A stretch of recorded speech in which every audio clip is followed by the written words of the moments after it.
She was humming, packing in the next room with a rhythm that didn't match the song on the radio. That's how I noticed the disconnect, the deliberate calm. A nurse outfit, a nun costume, both folded carefully into her suitcase like sacred garments, lace trim and false virtue.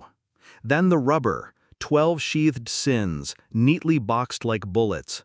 Business trip, she said.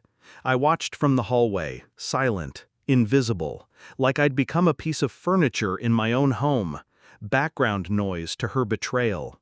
She didn't flinch when I cleared my throat, didn't hide the costumes, just zipped the suitcase and smiled. Early conference call in the morning. I'll text you when I land. I nodded. And later, when she fell asleep, I poked holes, precise, surgical. One in each, like marking the graves before the funeral. I wasn't trying to punish her, not yet. I just wanted to see what truth would grow when the lies were finally planted deep enough. She never brought souvenirs back from these trips, just silence and late showers, lingered touches that didn't feel mine. 3 months ago, she called me by the wrong name during sex. She said it was a joke, some show she watched. I laughed, played dumb, but the air changed after that. She became more careful.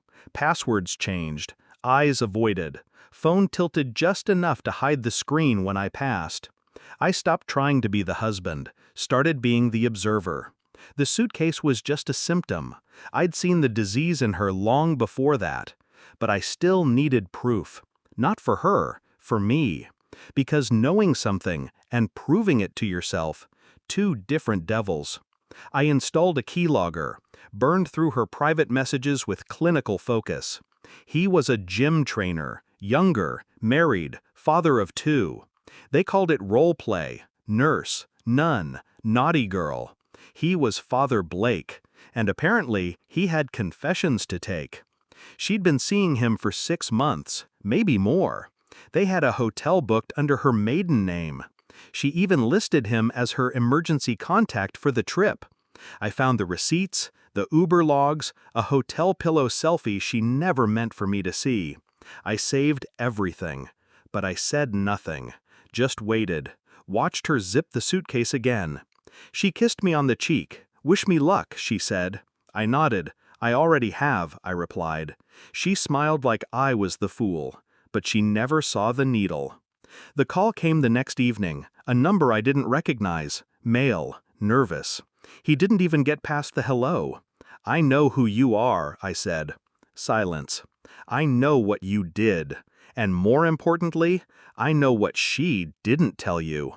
He cursed under his breath, said it was over, that he'd talked to her, that he didn't know she was married. I interrupted. "Congrats, by the way, you're going to be a father." He stopped breathing. "What?" "Tell my wife she's homeless now. All her things are in your driveway." Then I hung up. I drove by his place an hour later, watched her standing there barefoot, suitcase by her side. His wife was on the porch, arms crossed, face pale. She didn't scream, she didn't cry, she just pointed at the box of condoms I left on top of the luggage. The one with the holes, the one with the sticky note, "Sins have consequences." The lover's wife called me. I wasn't expecting that. She asked if we could talk, said she had something I needed to know. I met her at a small cafe, noon. She didn't waste time. "They've been doing this for a while," she said. "Your wife isn't the only one." My stomach turned, not from surprise, but confirmation. He told me it was just sex. I believed him. She slid a photo across the table, a sonogram. My baby. She looked me dead in the eyes. "It's yours." Silence. The world stopped.